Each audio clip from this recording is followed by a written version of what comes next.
Hi dears. അപ്പോൾ ഇന്ന് ഞങ്ങൾ വല്ലാണ്ട് അർമാദിക്കുന്ന ദിവസമാണ് കേട്ടോ. ഞങ്ങളുടെ ഓഫീസിൽ ഓണപ്പരിപാടിയാണ്. അതിനായിട്ട് കാര്യമായിട്ട് തന്നെ മേക്കപ്പ് ചെയ്തിട്ട് ഇറങ്ങാമെന്ന് കരുതി.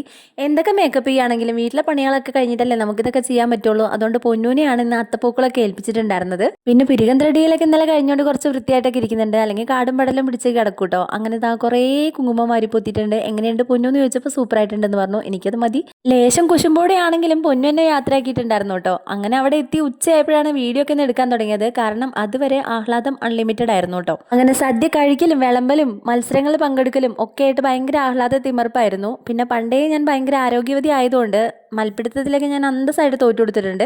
അങ്ങനെ ഇതാ ഭക്ഷണമൊക്കെ വിളമ്പിക്കഴിഞ്ഞ് ഞങ്ങൾ പിന്നെയും പരിപാടിയിലേക്ക് കടന്നിട്ടുണ്ടായിരുന്നു. ട്രൈബൽ ഡാൻസ് തൊട്ടിട്ട് തിരുവാതിര അങ്ങനെ പല പരിപാടികളുണ്ടായിരുന്നു കേട്ടോ. എല്ലാം നല്ല സൂപ്പറായിരുന്നു. ഏറ്റവും അവസാനം കൊട്ടിക്കലാശം കൂടി കഴിഞ്ഞിട്ടുണ്ടായിരുന്നു. പിന്നെ സമ്മാനദാനത്തിന് മുമ്പ് ഒരു കുട്ടിക്ക് ചെറുതായിട്ട് വയ്യാണ്ടായി. അതാണ് ആകത്തെ ടെൻഷൻ ഉണ്ടായിരുന്നത് കേട്ടോ. ആ കുട്ടിക്ക് പിന്നെ കുഴപ്പമൊന്നും ഉണ്ടായില്ല. ശരിക്കും കുറച്ച് നേരം കൊണ്ട് ഒരുപാട് പ്രാർത്ഥിക്കുകയും സങ്കടപ്പെടുകയൊക്കെ ചെയ്തിട്ടുണ്ടായിരുന്നു കേട്ടോ. അങ്ങനെ ഞങ്ങളുടെ പരിപാടികളൊക്കെ ഉഷാറായി. പിന്നെ വൈകുന്നേരം പോയപ്പോൾ ഒരു പ്ലേറ്റൊക്കെ സമ്മാനമായിട്ട് കിട്ടിയിട്ടുണ്ടായിരുന്നു. അതൊക്കെ കൊണ്ട് വീട്ടിലെത്തിയപ്പോൾ ഭയങ്കര സന്തോഷം തോന്നി. കാരണം ഇനി അടുത്ത വർഷമല്ലേ ഈ പരിപാടികളൊക്കെ ഉണ്ടായുള്ളൂ. അപ്പോൾ എല്ലാവർക്കും ഹാപ്പി ഓണം.